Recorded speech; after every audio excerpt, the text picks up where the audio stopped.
नमो नारायण, जय महाकाल, जय बाबा बगलामुखी।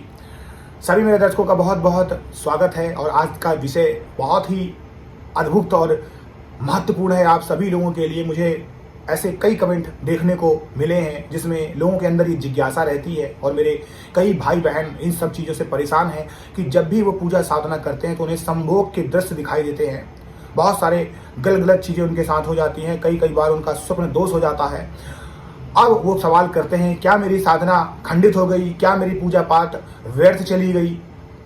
देखिए, इस बात को व्यर्थ गई कि आपकी खंडित हो गई या आप फलित कर पाएंगे, ये बात की बात है। अभी मैं बताऊंगा आगे कि उसमें एक छोटा सा किस्सा सुनिए कि मनुष्य जो होता है, जो मनुष्य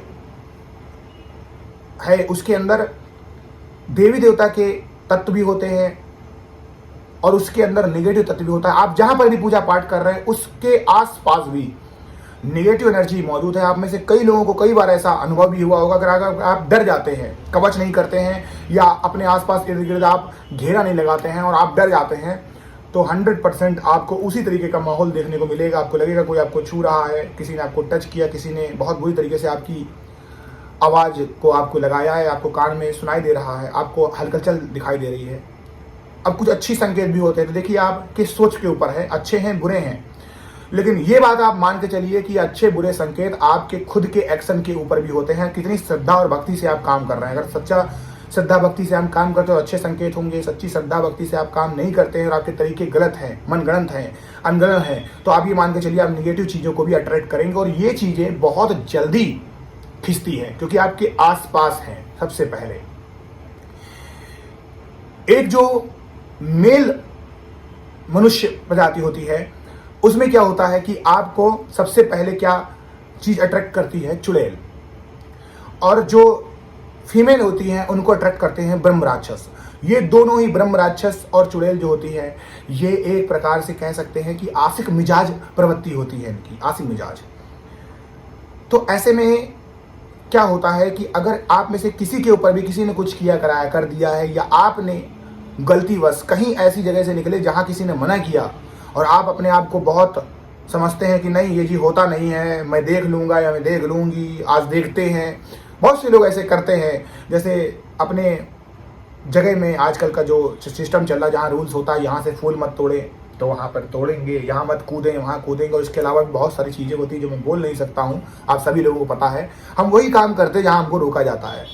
तो जिज्ञासावश अपने आप को तानाशाह समझ के कह सकते हैं, आप ऐसी जगहों से निकलते हैं तो आपको वो शक्ति घेर लेती है, वो भी अपना पावर दिखाएगी। और वो शक्ति अगर घेर ली और आपने अपने घर में फिर और उपटांग चीज़ें करी, पूजा भी कर रहे हैं लेकिन मदिरा पी रहे हैं, पूजा भी कर रहे हैं लेकिन गालियाँ दे रहे हैं, अशब्द कह रहे हैं, तो 100% फिर ये तत्व जो होता है, शरीर का तो तत्व हावी हुआ ही हुआ और ये तत्व भी हो गया। और उसके बाद अगर एक बार इन्होंने शादी कर ली फिर ये स्ट्रांग हो जाता है। तो ऐसे में भी आपको बुरे बुरे दृश्य दिखाई देते हैं। अब बात करते हैं मेन पॉइंट की कि क्या सबसे पहले ऐसे चीज़ें होने से आपके साथ कुछ गलत हो जाता है। सुनिएगा, अगर आप पूजा पाठ करते हैं, साधना करते हैं, तो ये तो सभी लोगों को पता है कि सबसे पहले निगेटिव एनर्जी हटती है।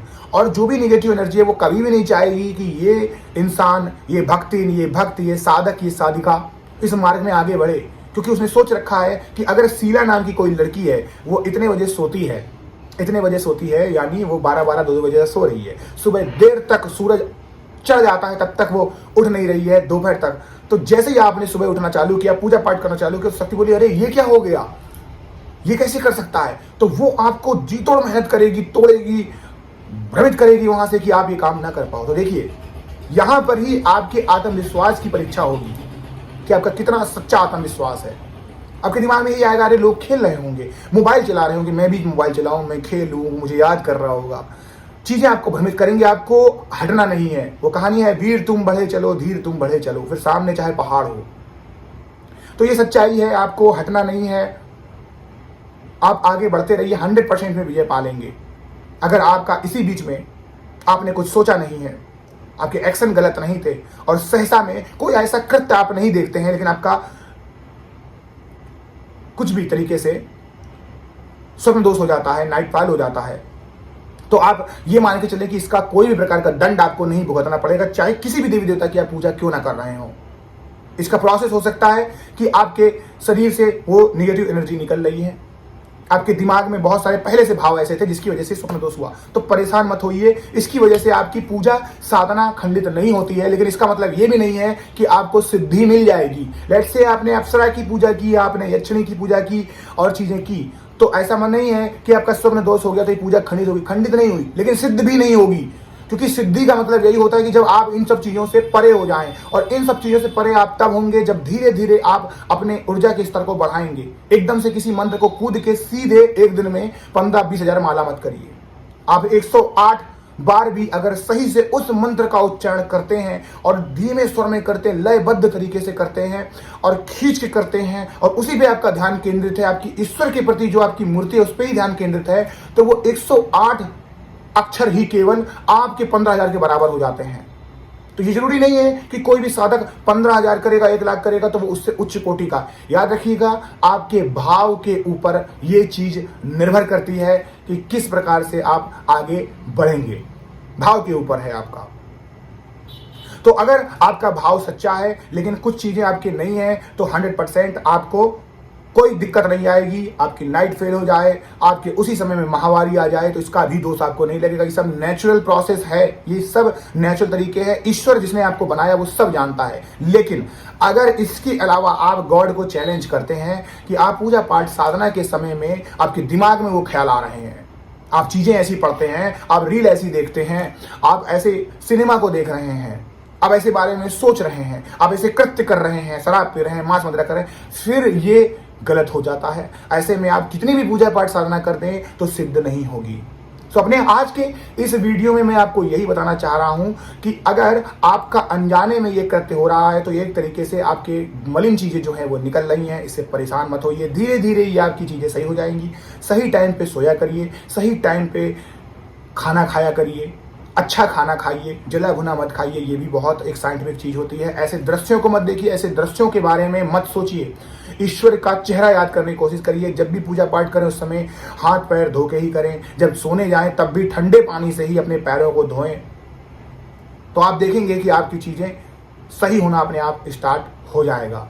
तो ये जो भी चीजें होती हैं, कई बार ऐसा भी देखा गया है कि जो इवन महिलाएं होती हैं उनके साथ भी ये होता है। मैंने बोला है ब्रह्म राक्षस का, उनके साथ भी होता है कि अलग अलग तरीके से कई लोग उनके साथ ऐसे आते हैं, जिनके आपके रिलेटिव्स भी हो सकते हैं, आपके आस पड़ोस के भी लोग हो सकते हैं, ऐसे कृत्य करते हैं और बाद में आप सोचते हैं कि हे भगवान, मैंने ये क्या देख लिया, गलत कर दिया, मेरी पूजा पूरी टूट गई। जी नहीं, आपकी पूजा नहीं टूटी है।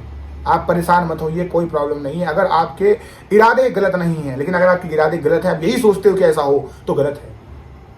तो कैसे आपके एक्शन है, कैसी आपकी पूजा पाठ जाएगी, आपके खुद के कर्मों के ऊपर निर्भर करता है। आपके इरादे सही है, कोई ऐसा काम हो जाता है जो आप नहीं चाहते थे, तो कोई प्रॉब्लम नहीं है। इसका दोष आपके ऊपर कदापि नहीं लगेगा। ईश्वर सब जानते, इसीलिए वो ईश्वर हैं।